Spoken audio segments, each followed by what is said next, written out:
All right guys, I'm Simon from Z1 Off-Road, and today we're going to be installing ditch light brackets on our A61 Titan. We're going to also install these Morimoto amber combo lights. We're actually going to wire that up to our OEM Titan fog light switch, so we'll get a nice seamless look, no drilling through the dash or anything like that. Should be a super clean install.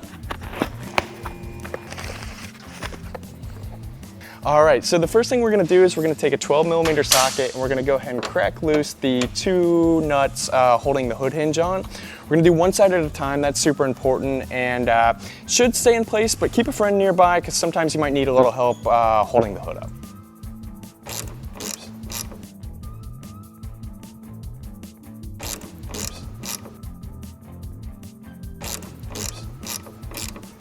All right, so I've cracked these nuts loose, and since I don't have anyone holding the hood up for me, what I'm gonna do is I'm just gonna keep my hand here and hold this in place so that the whole hood doesn't come collapsing down on me. And then I can go in and take these nuts all the way off.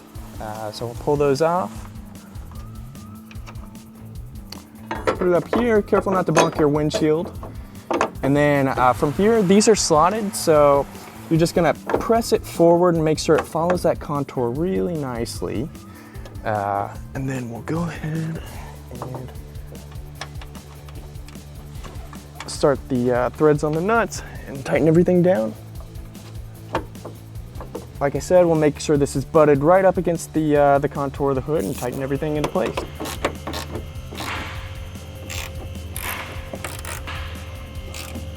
So that's all for the install of the bracket. We're gonna repeat that exact same process on the other side, and then we'll get to our wiring.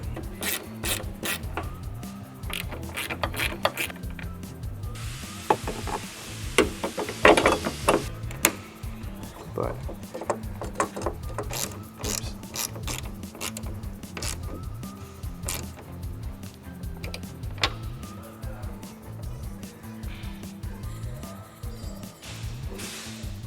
all right, so we've got our brackets installed. We closed our hood and we're gonna install our Morimoto ditch lights on there. We'll set them about where we want it, tighten everything down, and then once we've got it all wired up, we'll dial in that fitment and get it to shine exactly where we want it.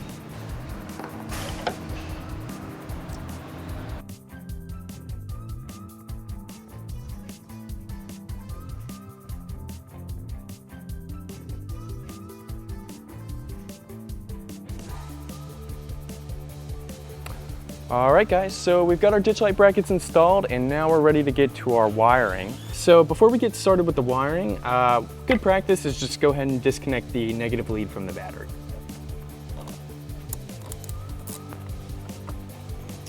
There we go. So with our Morimoto harness, like I said, we've adapted this to fit our OEM fog light switch. We've got a pigtail coming soon for this, but with that pigtail, it's gonna be a lot easier. So you'll plug the pigtail into the switch, adapt that to your harness.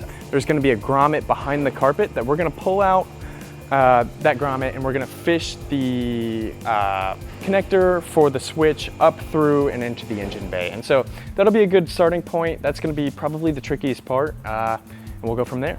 For this process of routing the cable up through the firewall, it might help to have two people. One person can fish it through the firewall and the other person can be on the other end and grab it and pull it through. All right, so this end of our harness is gonna connect to the fog light switch that we're wiring up. So what I'm gonna do is there's a unused grommet to the right of the brake booster up on the firewall.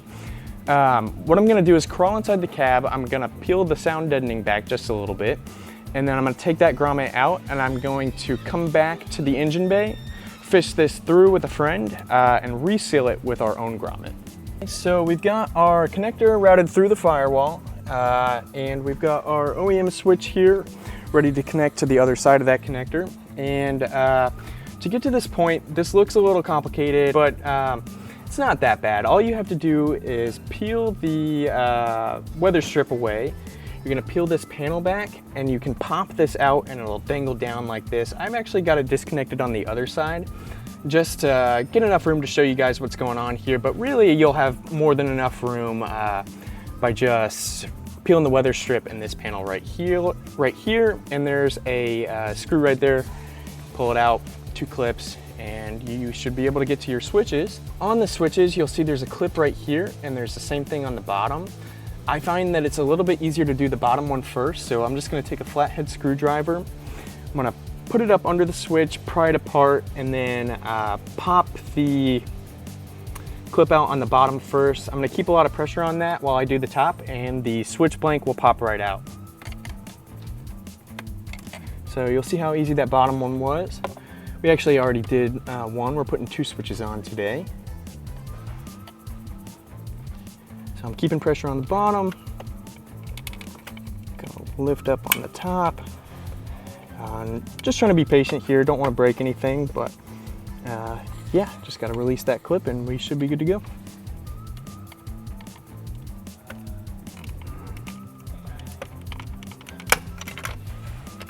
And there it is. Yeah, we've got our switch. I'm gonna make sure it's the correct orientation that I want it, and poke it in that slot that we just popped the blank out of. We put our OEM switch back in place of our switch blank. I've got the other end of our connector. Gonna route this down to the other side of the connector that we just poked through the firewall. Put those together. From there, it'll just be the reverse order of what we just did to get here. So we'll snap these 2 clips back in place, put our 2 screws back in, and then put our weather strip back on, and should be good to go. All right, guys, so we've got the switch connected on the other side, and you can see our harness running through the firewall here. So now it's time to go ahead and lay out our harness throughout the engine bay. We're just gonna need to get to the positive terminal on the battery. We can ground to the chassis, but this is gonna be different based on what harness and what vehicle you're using. So there's no real one size fits all here.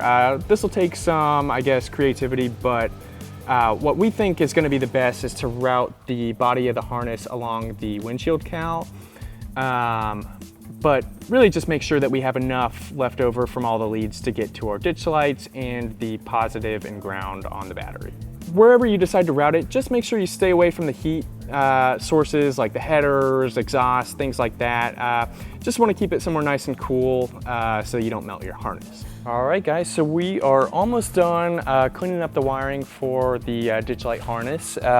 What we ended up doing on our truck is we routed along the top of the windshield cowl. We actually replaced the 3 clips that hold the cowl onto the body with zip ties, and use those same zip ties to secure the wire. We left some of those clips in place towards the outside, and then we bundled our wire, the excess wire, near the battery. I'll show you guys how we route the wire out of the hood to get up to the ditch light bracket. It's really simple.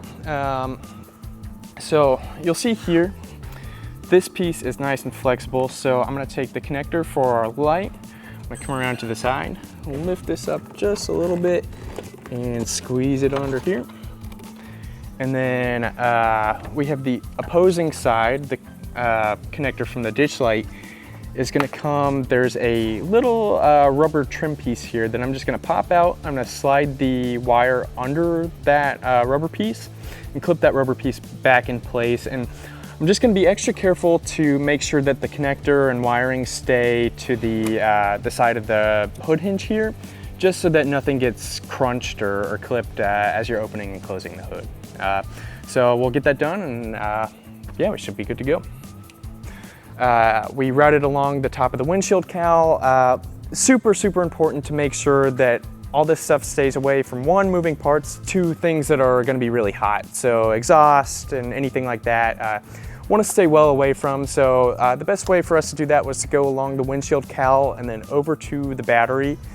We connected the ground to the chassis. So really anywhere that you see a 10mm hex, as long as it's metal on metal, you can connect your ground there.